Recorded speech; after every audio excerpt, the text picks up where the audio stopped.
tosekelaki na mosolo ya mboka Kongo ekoki tofungwani miso lelo tomoni bozoba nyonso tosali po ya kobongisa Kongo aveni ebongi tosala moto nyonso ata mwana Kongo ya mosolo mpembe ya nzoku Kongo ya bwanya kasa ya mbila Kongo ya makasi moto ya nkoi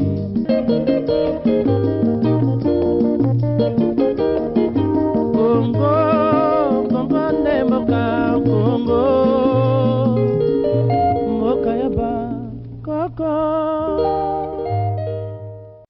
00243 Affaires nationales, mesdames, mesdemoiselles et messieurs, bienvenue à ce rendez-vous d'actualité en République démocratique du Congo. Aujourd'hui, nous sommes là pour vous rendre ce noble service. Nous nous sommes assignés de vous parler de votre pays ou de notre pays, car c'est le seul patrimoine que nous avons en commun.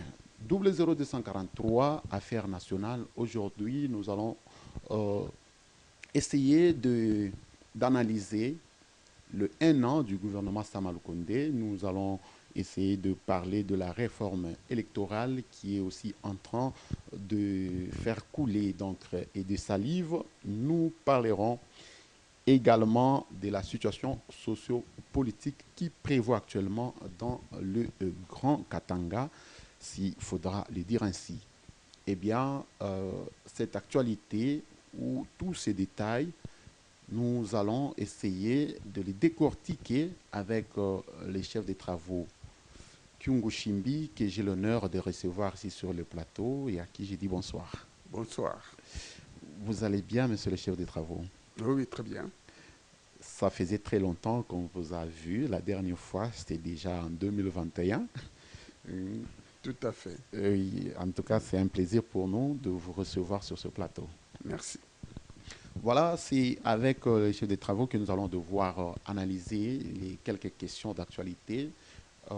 Il est ici en qualité de chercheur en sciences politiques. Il est chercheur en sciences politiques. Il est aussi leader d'opinion parce que la plupart de ses analyses sont beaucoup aimées par plus d'une personne, et quand je l'ai présenté comme chef des travaux, il a des étudiants qui l'encadrent qui sont aussi intéressés par les analyses qu'il fait souvent. Eh bien, monsieur le chef des travaux, le gouvernement Sama Lukonde, la semaine dernière, le 12 avril, il a totalisé 1 an. C'est un gouvernement qui a été dénommé gouvernement des warriors. Je ne sais pas l'analyse que vous faites de ce 1 an qui vient de faire aux affaires. Très bien. Le gouvernement Sama Lukonde, je pense que c'est un gouvernement qui répond au profil que le chef de l'État a lui-même taillé et qu'il a souhaité, contrairement à ce que la Constitution prévoit. Parce que la Constitution dit que le Premier ministre, il est le chef du gouvernement, il vient de la majorité parlementaire. Voilà. Contrairement à ça qu'a été le professeur Ilunga Ilunkamba, le Premier ministre Sama Lukonde, c'est les hauts fonctionnaires. Donc, c'est le Premier ministre qui a le profil de ce que nous avons connu sous la Deuxième République, de coordonnateur de l'action gouvernementale. Donc, l'action gouvernementale qui est gérée directement par les chefs de l'État, et le Premier ministre n'est là que pour exécuter l'esprit et la volonté du chef. C'est justement cela que le chef de l'État a voulu. Il n'a pas supporté un Premier ministre encombrant, un Premier ministre politicien, mais il a plutôt voulu avoir un Premier ministre fonctionnaire qui ne lui pose pas de problème, qui exécute sa volonté. Je pense que c'est ce que Sama Lukonde a fait. Sama Lukonde est Premier ministre uniquement de la volonté du chef de l'État. Parce qu'il suffit que les chefs de l'État disent que, monsieur, je pense que vous avez fait ce que vous avez fait, je vous remplace à la minute. Il n'a même pas besoin de consultation quelconque. Non, parce que le Premier ministre n'est pas soutenu par le gouvernement, par le Parlement. Parlement. Il est soutenu par les chefs de l'État. Tant que les chefs de l'État les soutiennent, comme la majorité qui est au Parlement. Ici, nous mettons entre parenthèses les conditions dans lesquelles cette majorité s'est finalement constituée. Tout à fait. Mais alors, nous considérons cette majorité comme étant la majorité du chef de l'État. Tant que ce dernier fait confiance à son Premier ministre, donc le Premier ministre reste. Alors, il a, pendant 12 mois, il a, tant bien que mal, géré le pays. Hein, un pays comme le nôtre qui tente de fonctionner, parce que nous connaissons que l'État congolais n'est pas encore remis sur les rails de fonctionnement comme les autres. Nous tâtonnons encore. Mais le gouvernement a fait son mieux pour nous donner ces résultats. Moi, je ne suis pas économiste, mais je constate qu'il y a une certaine stabilité relative sur le plan économique. Je pense que ce sont des points positifs du Premier ministre ou de son gouvernement. Bon, devions-nous parler de l'action du Premier ministre de son gouvernement? Je pense que c'est mieux de parler du gouvernement, parce que le Premier ministre lui-même n'a pas de politique propre. Tout à fait. Il est constitutionnellement, c'est lui qui définit la politique du gouvernement, mais la pratique, c'est qu'il est là uniquement pour exécuter la politique du chef de l'État, comme cela a été. Bon, l'efficacité du gouvernement, de son tout gouvernement. à fait, l'efficacité du gouvernement, bon oui, ça marche, mais il reste éléphantesque. Hein. Il reste éléphantesque à telle enseigne qu'il y a des ministres qui ne sont même pas connus. On a des ministres, on ne sait même pas si lors de leur réunion, ils prennent la parole, parce qu'on ne les sent pas. Moi, j'avais été gêné par le non-respect de principes de spécialité. Je voudrais illustrer cela par un exemple. Les vice-premiers ministres, ministres de la fonction publique, Liaou, Oui. était à l'Équateur, était à Mongala, dans la province de Mongala. Il y rentre, il fait les rapports sur les naufrages qui avaient eu lieu sur le fleuve ou une des rivières là-bas. Il y avait beaucoup de morts. Il fait un rapport que le gouvernement a adopté. Et ça m'avait paru curieux qu'un gouvernement de fonction publique fasse un rapport sur un secteur qui n'est pas le sien. C'est incompréhensible.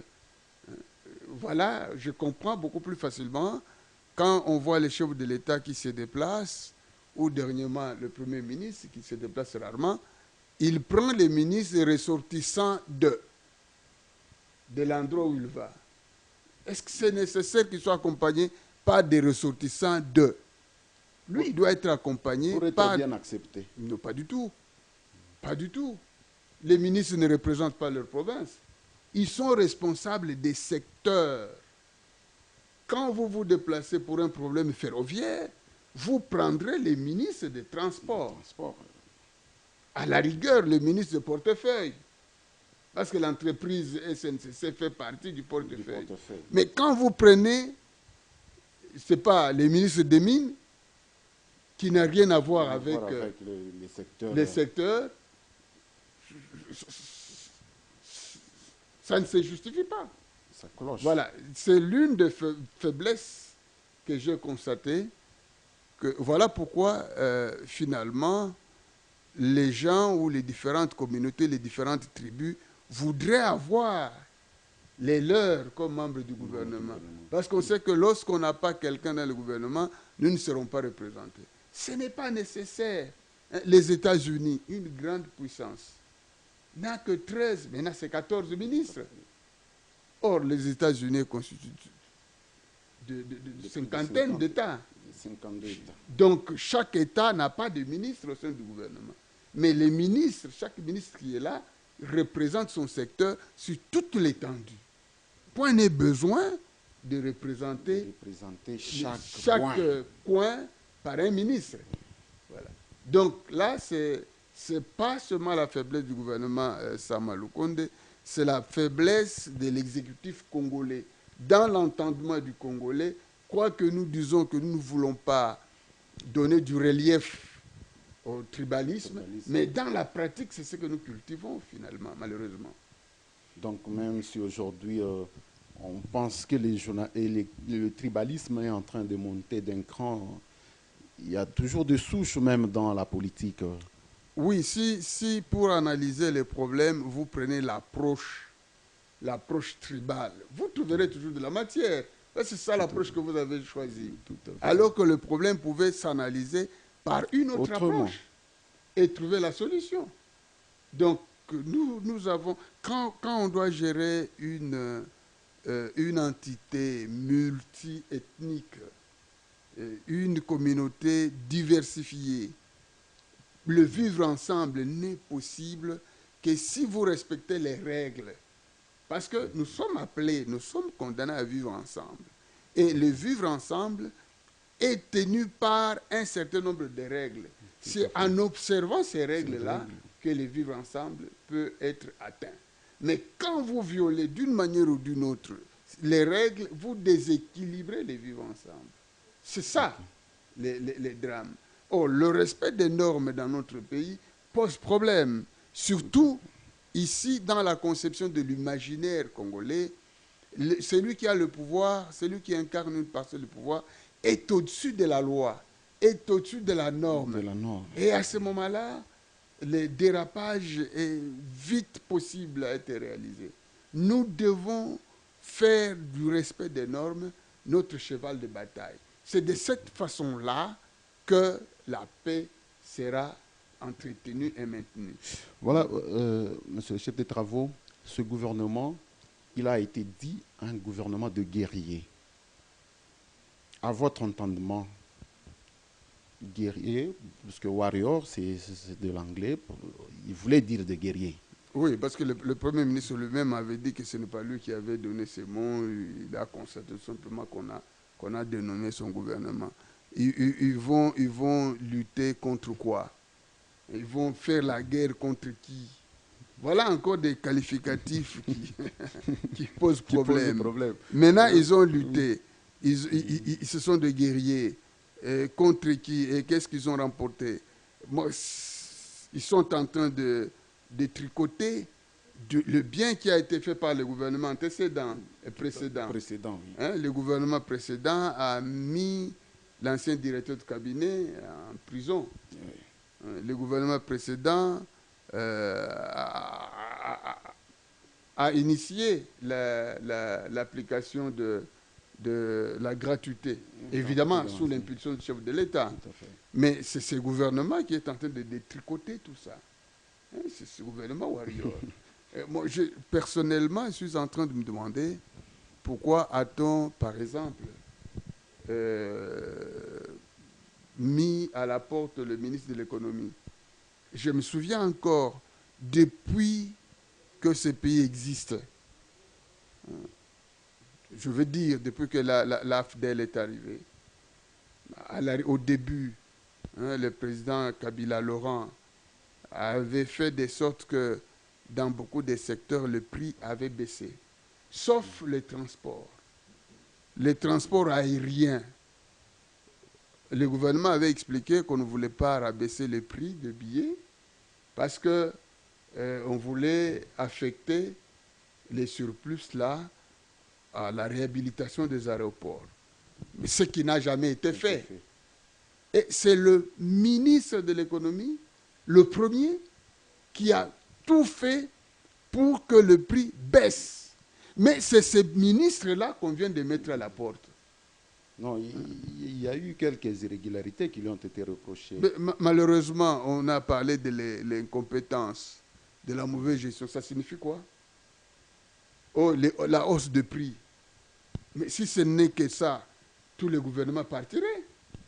Et puis, monsieur le chef des travaux, à la lumière, je crois, de l'article 174, oui.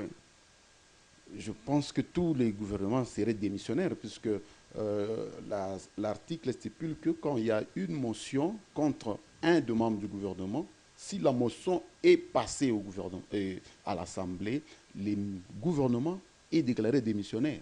Non. Ça dépend. Je crois lui-même Non, en a même attention. fait cas Non, ça dépend de la nature de la motion. de la motion. Il y a la motion de défiance et la motion de censure. La motion de défiance concerne un membre du gouvernement. La motion de censure concerne toute l'équipe. Ok. Or, ce qui était mis en branle, c'était la motion de défiance. Certes, lorsqu'on adresse une motion de défiance contre le Premier ministre, c'est tout le gouvernement qui tombe, parce que le Premier ministre ne peut pas tomber et garder le gouvernement. Dans les cas d'espèce, c'est le ministre de l'économie. Mais moi, ce qui me dérange, c'est...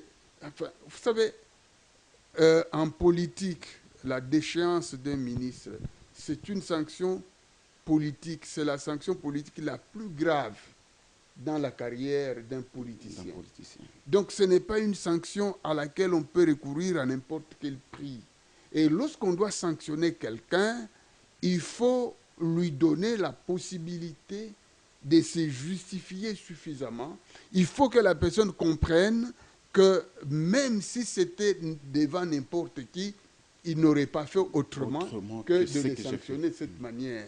Mais ici, chez nous, ce que j'observe, c'est la légèreté avec laquelle on recourt facilement à la déchéance. Il aurait fallu qu'on constitue une commission d'enquête qui devrait établir les faits.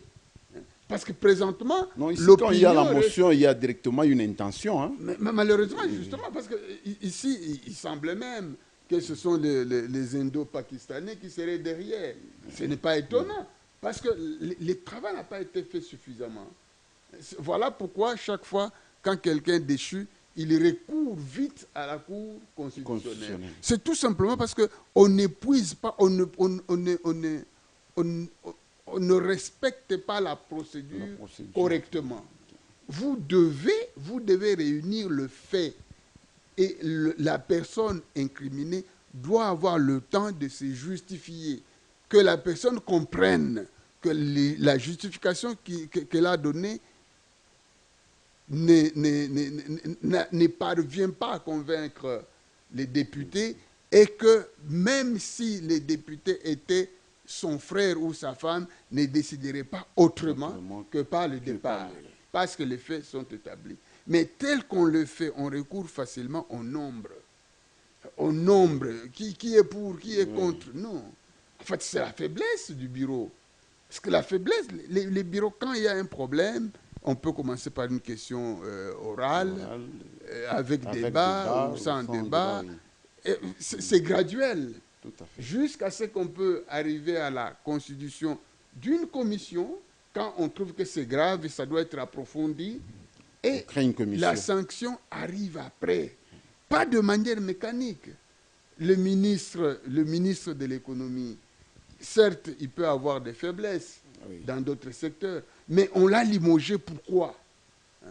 Et est-ce qu'il est le seul à avoir des faiblesses dans ce gouvernement? Non, un mal ne peut pas servir de référence. Même s'il y a d'autres qui sont fautifs, ce n'est pas un problème. Chacun doit répondre de ses fautes. Tout à fait. Mais c'est la manière dont cela a été fait. Il y a beaucoup de ministres qui ont été accusés et qui sont impunis. Pourquoi l'acharnement seulement sur celui-là, hein, comme vous le dites bien? C'est ça le drame. Voilà l'une des faiblesses. Et puis, j'ai l'impression que le Premier ministre, avec son chef de l'État, n'exploite pas d'autres mécanismes disciplinaires. Quand un membre du gouvernement s'avère, dont le bilan est insuffisant, ou la prestation, on peut remanier le gouvernement. Il ne faut pas attendre que tout le gouvernement tombe. Mais on garde le ministre, les gens se plaignent, mais ils sont là. Mais à la fin, faut-il attendre le changement du Premier ministre pour attendre un remaniement ou... Voilà. Et les chefs de l'État, ça fait 3 ans, il n'a pas encore réussi à faire la mise en place dans la territoriale. Il n'a pas encore réussi à nommer les mandataires. Voilà l'une de ses faiblesses. Les militants de l'UDPS, le parti au pouvoir, ont tout intérêt à réclamer aussi leur poste. Là, c'est comme ça. Quand on accède au pouvoir, les militants aussi accèdent aux postes disponibles. Mais, curieusement, la même faiblesse que Kabila a entretenu de laisser les ministres, parce que selon l'article 81 de notre Constitution, les mandataires doivent être nommés par ordonnance présidentielle. L'ordonnance, ce n'est pas un acte qui peut être posé par un ministre. C'est uniquement le chef de l'État. La compétence est d'ordre public. Donc, le faire nommer par arrêté, c'est violer la Constitution. Ce n'est pas normal. C'est par ordonnance présidentielle. Mais beaucoup de PDG ou ADG sont nommés maintenant par arrêté, par le ministre. C'est le ministre maintenant qui nomme, on voit qui ça regarde dans son l'enseignement, secteur. On voit ça dans les différents... Chaque ministre nomme ces gens. Non, c'est en dehors de... Voilà l'une des faiblesses, encore, parce que vous avez demandé du bilan. Tout à fait. Du gouvernement. Ça, ce n'est pas de référence. Ce sont des faiblesses. Voilà encore ce qui contribue au dysfonctionnement de l'État. Parce que chaque fois qu'on nomme, il y a des protestations, des récriminations, parce que ce n'est pas bien préparé. Ce n'est pas bien préparé. Et aujourd'hui, on a remarqué, il y a eu, dans les territoriaux, il y a aussi un sérieux problème. Aujourd'hui, on parle de la mégestion de l'argent destiné à la redevance minière. Et il y en a qui pensent que c'est parce qu'on n'a pas renouvelé aussi cette classe. Est-ce que vous êtes vraiment d'avis? Oui, enfin, la question n'est pas le renouvellement. Même les renouvelés peuvent, on a vu avec le cas de l'UDPS. Hein, les nouveaux ministres de l'UDPS n'ont pas donné une bonne presse, raison pour laquelle le premier remaniement, tous ont été mis à la porte. Tout à fait. Donc, je pense qu'il y a un problème au niveau de la redevance. Ce problème n'est pas seulement dû à la redevance, c'est le fonctionnement même des entités décentralisées. Je vous ai dit, ça fait 3 ans que le président est au pouvoir. Tout à fait. Il ne parvient toujours pas à faire à finaliser la mise en place des territoriaux. Or, l'administration, quand on parle de l'administration, on voit d'abord la territoriale. Parce que c'est la territoriale qui soutient l'appareil étatique. Les autres secteurs dépendent de la territoriale. Ils sont sous le regard des territoriaux. Or, les territoriaux sont périphérisés. Nous avons 145 territoires. Ce sont les territoriaux qui sont censés faire l'itinérance. Quand vous lisez les manuels de la territoriale, sur 30 jours, les administrateurs du territoire sont censés passer 20 jours en itinérance. Ils doivent connaître ce qui se passe. Moi, je ne peux pas m'imaginer, par exemple, qu'un chef du village, ne soit pas en mesure de connaître les grands sorciers de son village. Ce n'est pas possible. Ce n'est pas possible. Il doit aller, parce qu'il est, en quoi il est chef? Il est chef de tout le monde. De tout le monde. Alors, est-il possible pendant 3 ans qu'on ne connaisse pas les familles potentielles, les familles qui gardent des enfants, des bandits potentiels? C'est pas possible. Les chefs de village, les chefs de rue, les chefs d'avenue doivent connaître ça. Parce que la territoriale se particularise dans son fonctionnement par l'intensité du travail. Les territoriaux travaillent 24 heures sur 24. Ils doivent faire les rapports 2 fois pendant la journée. 2 fois. Et c'est les rapports qui partent de la base jusqu'au sommet. Et quand on doit exploiter ces rapports, on doit connaître quelles sont les maisons qui abritent les bandits. Ça doit être automatique. Si aujourd'hui on a décrété l'état de siège, hein, c'est parce qu'on a constaté que les institutions étaient menacées. Vous parlez de dans l'état son fonctionnement. de siège à l'est de la République. Oui. Étaient menacées, les institutions étaient menacées dans leur fonctionnement. Donc, il faut donner cette capacité aux militaires qui sont censés être caractérisés par la discipline. Donc, ce sont les militaires qui doivent quadriller l'entité et remettre le fonctionnement normal. À ce moment-là, les chefs de groupement, les chefs de village savent qu'ils sont contrôlés 24 heures sur 24 et donnent l'information qu'il faut. Dans ces conditions-là, on ne verrait pas un député qui réclamerait la fin de l'état de siège, alors que le problème pour lequel les militaires sont partis là-bas n'est pas encore fini. Donc, on serait conscient. Mais quand on constate... Ils pensent déjà que les militaires sont aussi corrompus. Voilà, je pense qu'ils constatent que les militaires ne gèrent pas différemment des civils. Tout à fait. Or, ils n'ont pas été choisis pour ça. Donc, c'est pour dire que le grand chantier pour ce pays doit commencer par la territoriale. On doit réhabiliter ceux qui gèrent au quotidien les territoires. Nos frontières ne poseraient pas de problème si jamais la territoriale fonctionnait correctement. Les ministres de l'économie se préoccuperaient de voir les savons, les coques qu'on produit à Kinshasa et le même prix à Kapanga, à Zongo, à n'importe quel point. Comment faire de sorte que cette population qui vit à la frontière vive de la même manière que la population qui vit à Banana, qui vit à Kinshasa. Mais nous avons des ministres qui ne se contentent que de gérer les stations d'essence de Kinshasa. C'est ridicule. Alors que le problème est même généralisé. Voilà. Nous avons des ministres qui se confondent avec les ministres provinciaux, les chefs de quartier de Kinshasa. Un ministre doit avoir une vision nationale dans son secteur. Quand on dit ministre de l'éducation, ce n'est pas l'éducation seulement l'école Boboto de Kinshasa. De la capitale, oui. Donc, c'est aussi cette école qui est au fin fond de la République. Or, aujourd'hui, passez sur tous les coins frontaliers, vous trouvez que notre population congolaise ne se sert pas du franc congolais. On utilise les shillings ougandais, on utilise les kwacha de la Zambie, alors que les villages voisins n'utilisent pas le franc congolais. Parce que nos ministres ne gèrent pas ces coins, chacun dans son secteur. C'est ça la faiblesse. C'est ça la faiblesse. Conséquence, nous disons toujours, nous crions, nous sommes infiltrés. Mais parce que vous êtes infiltrés, vous êtes infiltrables, vous ne faites rien. Il n'y a pas de garde-fou pour empêcher que vous soyez infiltrés. Et voilà, c'est ça. Les ministres de l'Intérieur,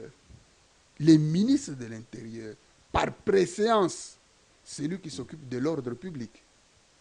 C'est lui qui s'occupe de la territoriale. C'est un monsieur qui a une charge sur ses épaules. Mais pas nos ministres qui ne s'occupent que de partis politiques. Ici, c'est compliqué. Des partis politiques de Kinshasa. C'est compliqué. Donc, nous avons encore beaucoup à faire. Ce sont tous ces petits points auxquels nous faisons allusion qu'il faut remettre sur les rails pour que les choses aillent mieux. Mais sans cela, on valoriserait seulement l'approche d'extincteur. Ouais, l'extincteur, on l'utilise là où il y a de flammes, on va juste éteindre. Et là où les gens sont calmes, même s'ils ont des problèmes, on ne les regarde pas. On ne doit pas gérer le pays de cette manière-là. Voilà, on ne doit pas gérer le pays de cette manière. C'est le chef de travaux Kyungu Shimbi qui est en train de donner un bilan du gouvernement Sama Lukonde, voilà, le gouvernement de la République. Et il n'y a pas que ça. Ça, ce n'est qu'une partie remise. Aujourd'hui, nous avons une question qui gangrène vraiment dans la société. Le tout serait parti par le propos d'un député, l'honorable Dominique Mounongo. Et cela a été interprété, chacun l'a fait de sa manière, jusqu'à ce que ça créait des tumultes. Ajouter à cela la traque de motards, motocyclistes sur la ville de Lubumbashi, et cela a engendré une situation un peu inconfortable dans la communauté. Je ne sais pas, vous avez une idée, une lecture à faire des de ces événements, l'ensemble de ces événements qui nous a amenés à une situation que certains attribueraient aux conflits tribaux. Je ne sais pas, une analyse ou une lecture vous pouvez faire de l'ensemble de ces événements. Bien. Votre question comporte beaucoup de volets. Tout à fait. Ce qui est plus intéressant dans ça, c'est l'instrumentalisation du phénomène même. Moi, j'ai travaillé sur le pouvoir administratif du chef de l'État. Alors, cela m'avait permis d'analyser l'exécution des actes que le chef de l'État prend au quotidien. On a connu un décret de 2002 qui fixait 4 services autorisés à œuvrer au niveau des frontières. Ces décrets-là, même le chef de l'État actuel, le président Félix Tshisekedi, en avait fait allusion à un moment donné. Donc ce décret n'a jamais été respecté. Parce qu'aux frontières, vous trouvez plusieurs services. Alors, je me demandais d'où vient la résistance, qu'est-ce qui justifie la résistance, hein, l'impossibilité d'enlever ces services non autorisés. On sait que parmi les services qui résistent, il y a les milices des partis politiques. À Kasumbalesa, à Lubumbashi, observez les arrêts au centre-ville. Il y a des milices de partis politiques. C'était notamment là au niveau de Kasumbalesa. Il y avait les gens du l'ENAFEC pendant longtemps. Il y avait les gens de 100% du gouverneur Katumbi quand il était gouverneur. Il avait mis des 100% là-bas. Ils étaient... ils avaient un service là, douanier. Pour faire la même chose. Hein. UNAFEC et UDPS ont continué. Ici à Lubumbashi, on le voit. Les arrêts bus, ils sont là. Oui. Voyez. Parfois, ces jeunes gens défient même l'autorité de l'État. C'est là que ça pose problème. Et ce qui a un peu dégénéré. Voilà. Maintenant, pour les restes, je pense que si la territoriale fonctionnait correctement,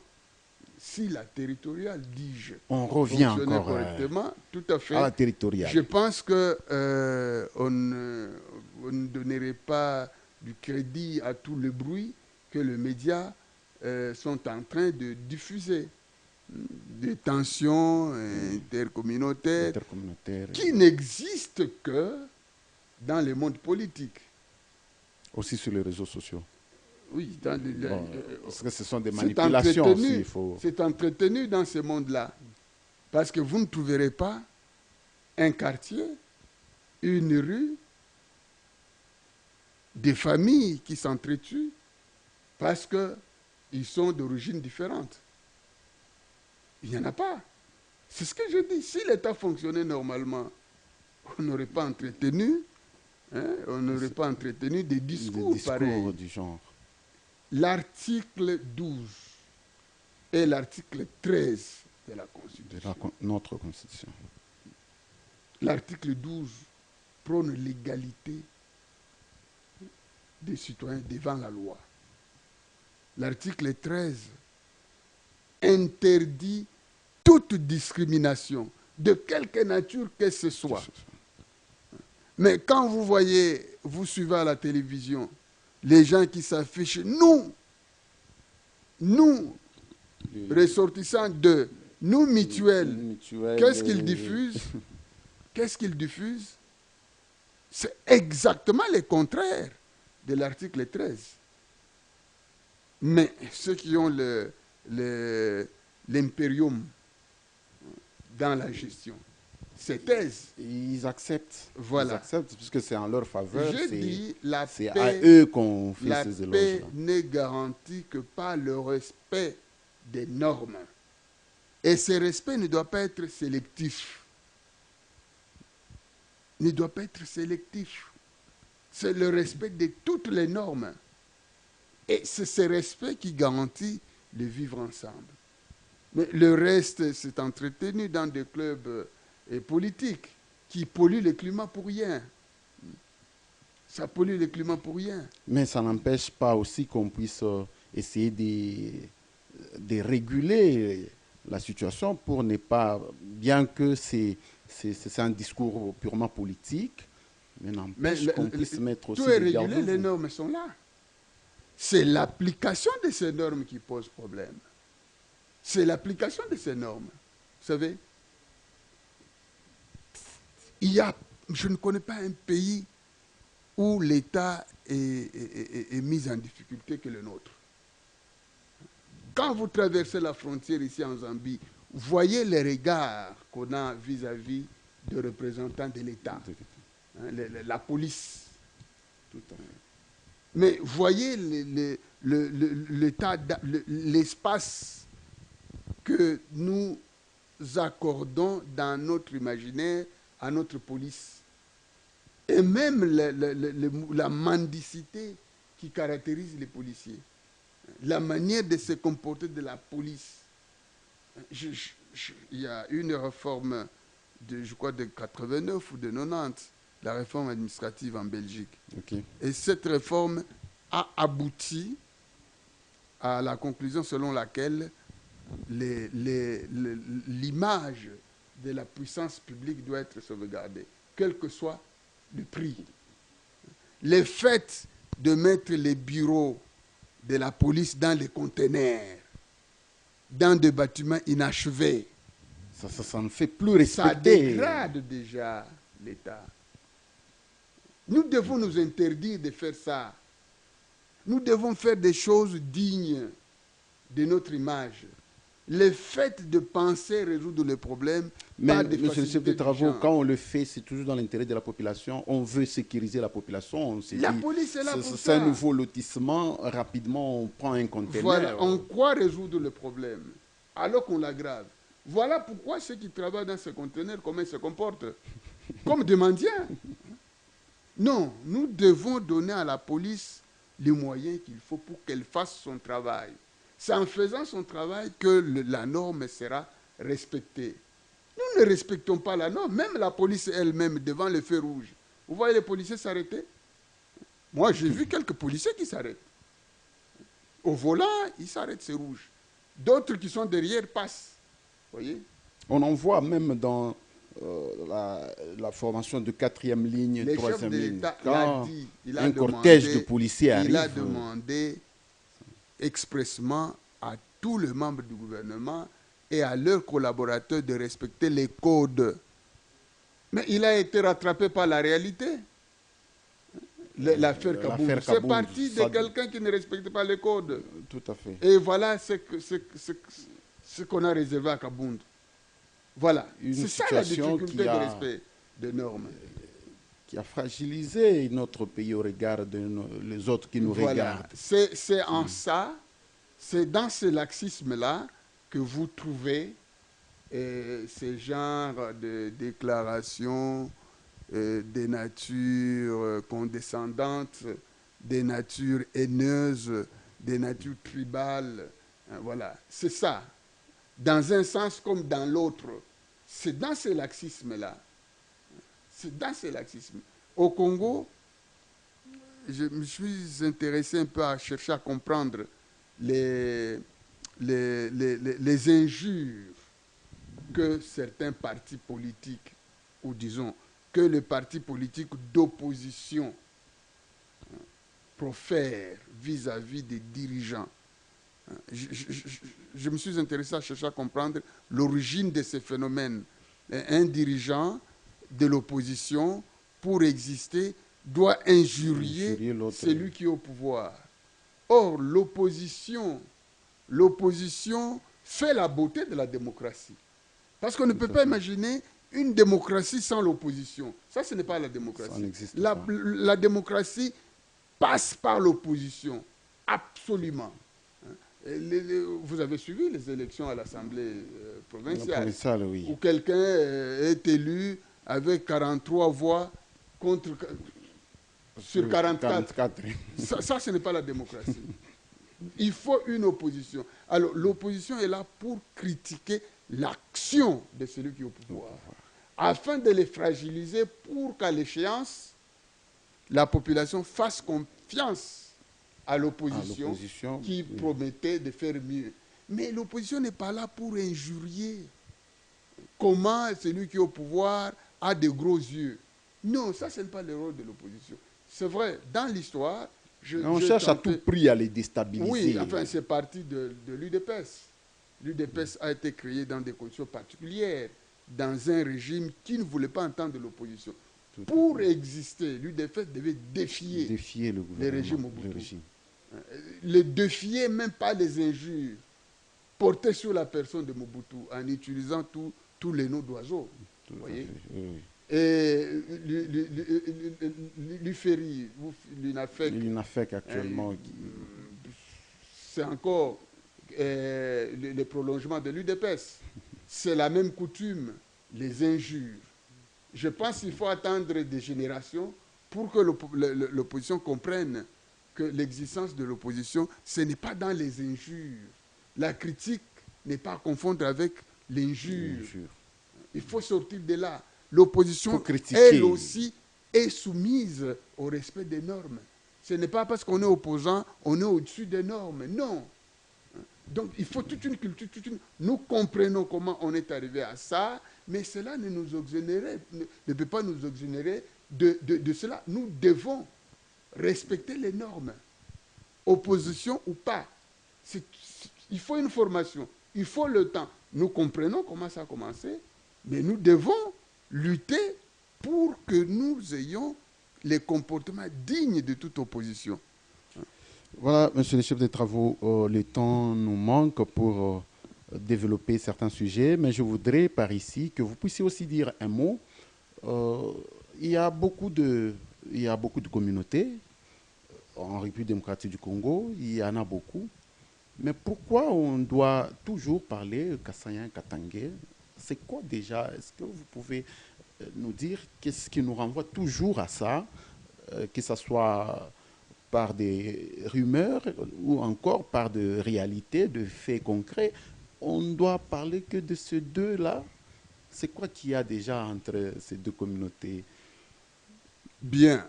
Est-ce qu'on parle seulement des Katangé et Kassaïens? Ça aussi, ce sont les politiciens qui amplifient ça.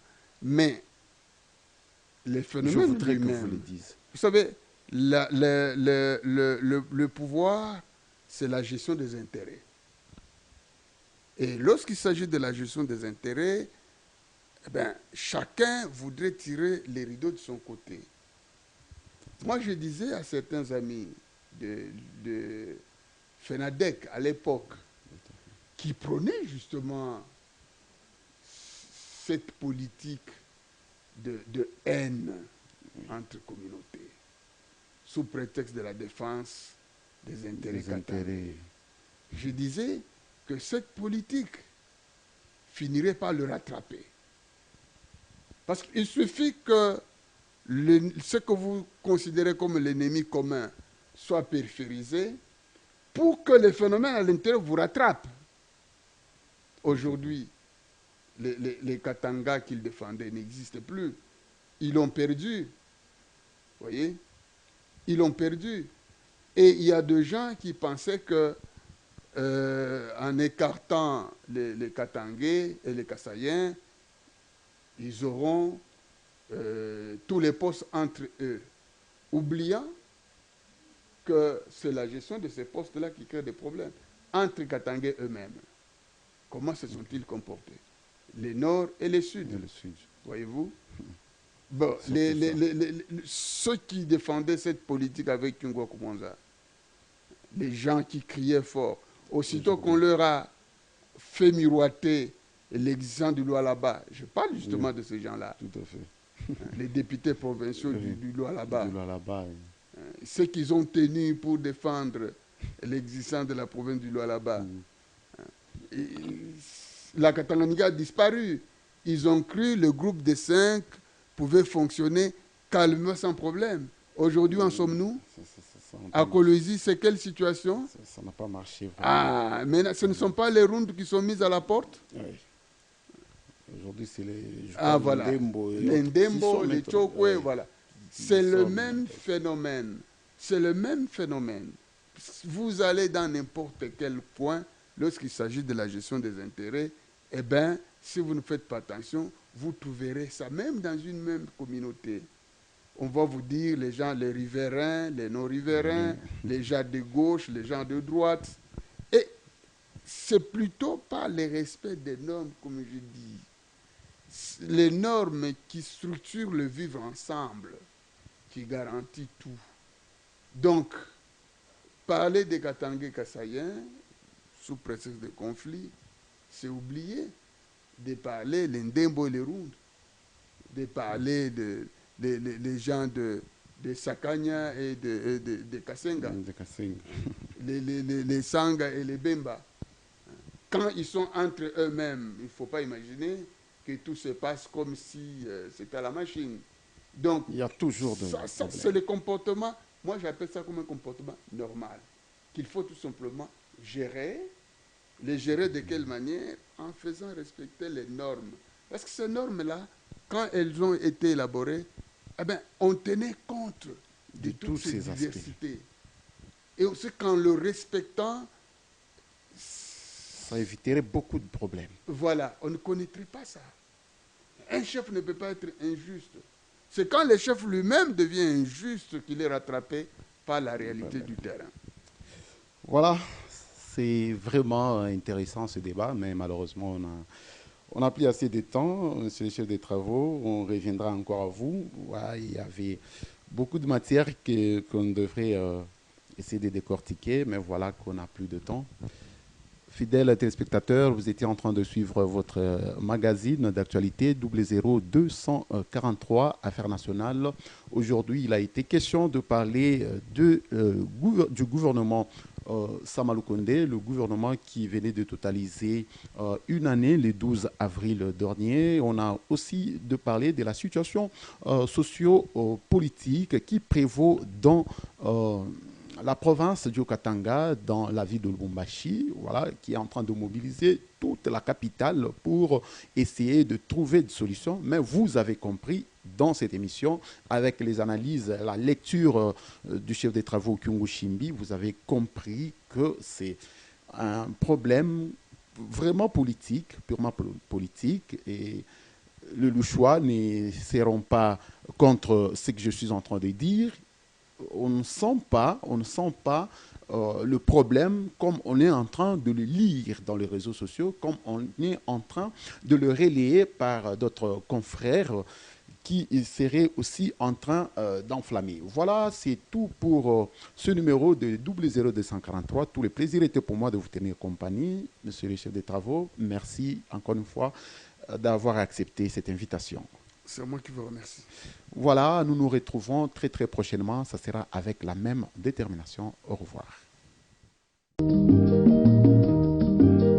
Mikolo tosekelaki na mosolo ya mboka Kongo ekoki tofungwani misolelo tomoni bozoba nyonso tosali po ya kobongisa Kongo aveni ebongi tosala moto nyonso ata mwana Kongo ya mosolo mpembe ya nzoku Kongo ya bwanya kasa ya mbila Kongo ya